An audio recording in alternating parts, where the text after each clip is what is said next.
There she is. That's the girl that Jeffrey has a crush on. She sits down in the class and Jeffrey looks at her. He stares at her. She notices that he's looking at her and he doesn't look away. Jeffrey is one of those guys who stare at you and then continue staring when you realize that they're staring. This makes her feel creeped out and uncomfortable. A million thoughts process in Jeffrey's mind. Should he speak to her? What should he say? She's a why won't she?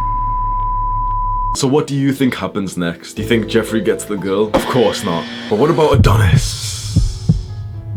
Adonis has eyes for the most beautiful woman in his tribe, Anastasia. How do you think a man like Adonis would navigate this situation? Do you think he would stare at her from afar, being a little wimpy coward? Of course not. Adonis walks up confidently, breathing right into his stomach. He gives her a genuine compliment and then he does something special. He piques her interest by saying that he will go slay the mighty boar in her name. He goes out to the hunt with his men and she can't help but just think about him around the clock. Will he return with the boar? Is he safe? Is he really doing this for just me? And return he did, for that is how Adonis won Anastasia's heart. I like to believe that I'm a pretty confident, social, romantic guy. I'm pretty good with interacting with the opposite sex, but I really had to work hard for this. Because when I was 17, 18 years old, and I had pretty much no experience with girls, bro. Literally, I was 17 years old and I hadn't even kissed the girl yet. There was a girl in my class and we'll call her Sarah. I had an obsessive crush over her. I didn't really know her that much. And when I look back to this now, the idolization that I had for her, I realize that's probably due to some kind of childhood trauma. Maybe we should talk about that some other day. But I had a massive crush on Sarah. We would be in the same class a few times a week and we would be sitting right next to each other. And so I would get to the class early. I'd be sat there just constantly thinking, okay, what am I going to say? She's going to come in any second. She would walk in the room always with one of her friends and sit down. Maybe I'd say hello to her. And so for the rest of the lesson, I wouldn't even be paying attention. The teacher would be trying to teach us things, talking to us about the upcoming exam, and I wouldn't be able to pay attention because I was literally just obsessed over this girl. At least there was one good thing that I did, which you've got to make sure that you do this as well. I never really creeped her out. I had some level of social intelligence to know that it's not okay to, just stare at a woman and fucking mouth breathe at her. So she would be sat to my side and I would be pretending to pay attention to the teacher whilst just kind of calculating my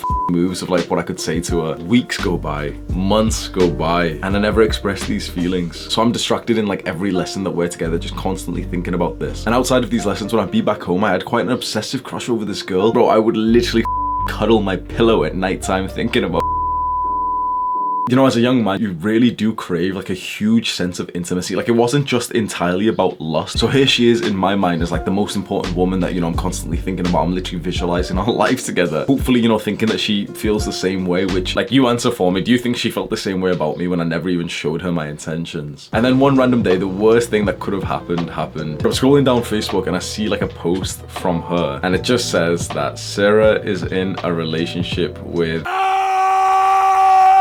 Here she is, my baby girl, with this guy who is he? And I remember seeing that relationship status post and almost straight away it clicked for me and I was like, you know what? That guy would have made his intentions clear. I guarantee that guy hasn't had a crush on her for as long as I have. He probably somewhat liked her and told her straight away and advanced with that, whereas I really liked her but then never told her. What's really interesting is that whilst that hurt seeing that, almost within a day or two, all feelings for her just kind of disappeared and I had now moved on to the next crush of my life. And this is why I really do think it's quite important to just acknowledge that if you get these obsessive crushes, that might not be healthy. That might not be your natural desire for love, sex, and intimacy. And it might be some deep-rooted traumatic experiences that really cause you to obsess over someone who can give you a sense of love or security. So I still had classes with Sarah twice a week, 3 times a week. And knowing that she had this boyfriend really did hurt and really did make me feel uncomfortable being sat next to her. You can probably relate to this story and you might even be going through an experience which is very similar. And you know what, bro? I'm so grateful that I went through this. That heartache, that gut pain of regret, of not making my intentions clear, of not just telling the girl that you like her. I'm glad that I went through this at age 17 because that really fueled me and put me out of my comfort zone to think, you know what, I really have to try next time. I really have to go and speak to the girl next time. I have to make my intentions more clear. So whilst this entire situation hurt, there was a lot of growth that came from it. Slowly and surely I got more confident and I started being able to polarize girls. And that's the word that you should really keep in mind, polarize. Polarize is when you kind of push someone to a more of an extreme end so that they really like you or they dislike you. You're probably staying safe and not polarizing anyone so that you stay in this middle gray ground where there's not really that many people who hate you, but there's also not that many people who love you. And this is a sad place to live. You'll never find love, happy friendships here. Just a few months of that little bird is loud as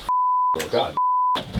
I'm not even here on the vid. Just a few months of practicing speaking to girls and, you know, really making my intentions clear to them. I actually then got my first girlfriend and my first kiss. And then it took me about 2 years to actually get into like my first serious relationship. I wish that when I was in this situation, someone told me that regret is always worse than rejection. You have to be okay, if not even excited, to be rejected by a girl. And I know that sounds crazy. What? Be excited to be rejected? But if you aren't keen to be rejected, if you don't want to get rejected almost as fast as possible, the truth is you're going to experience so much more regret and like headache by just constantly thinking about the girl that you want. It's so much better to be rejected within a few minutes than it is within a few months. After being rejected, you get like almost a sense of release, like, okay, well, now I know. Whereas if you don't open yourself up to rejection because you're scared of it, you're scared what other people might think, you know, there's other people who will hear about the situation. She'll tell her friends and one of their friends might put it in the group chat, and you know, when you're scared of this entire situation, it actually hurts you a lot more. You have to know that it's absolutely okay, normal, and encouraged for a young man to speak to a woman. And if you really want to improve your dating skills, your ability to just meet a woman wherever you are, one thing that you need to keep in mind is that you have to be rejected hundreds of times over your life. You can't allow that to scare you. The first 50 rejections are the most painful and they're the most awkward, and most people will stop after like 5. But once you get past a certain number of women who have rejected you, it stops being as like emotionally damaging, and you just start to realize like, yep, we just weren't compatible, but I will continue making my intentions clear to the women I'm attracted to find the one that I am compatible with. So what happened with Sarah? I think she was in that relationship with that guy, you know, with the Facebook post for like literally years. Like they had a long-term relationship, and I honestly just forgot entirely about her because eventually I got a girlfriend, then eventually I went to university, I moved cities, I got into serious relationships, I dated girls, and eventually I moved in with one. So I had a very serious relationship with a girl that I actually moved in with and lived with. Eventually I moved back to my hometown, and it was just recently that me and Sarah stumbled into each other. I recognized her straight away when I said her name. Like I saw her kind of like look at me slightly, and then something clicked and she said my name, and so she recognized me. We hugged and we spoke about like old times. It was really weird because we're both about 24 years old, but we spoke like we were old people, like talking about, you know, like, oh yeah, like, you know, how are things and like how's the family and shit. But it was really nice seeing her again. Something just clicked in my mind to tell this story because I've grown a lot since that moment, and I think there's so much value in teaching a young man to just have the confidence and speak to that girl, because no matter what the outcome is, as soon as you let your intentions clear, you just feel so much better and more confident and masculine. Share this video with one of your friends who might need it. Do the hard work, especially when you don't feel like it. Mwah.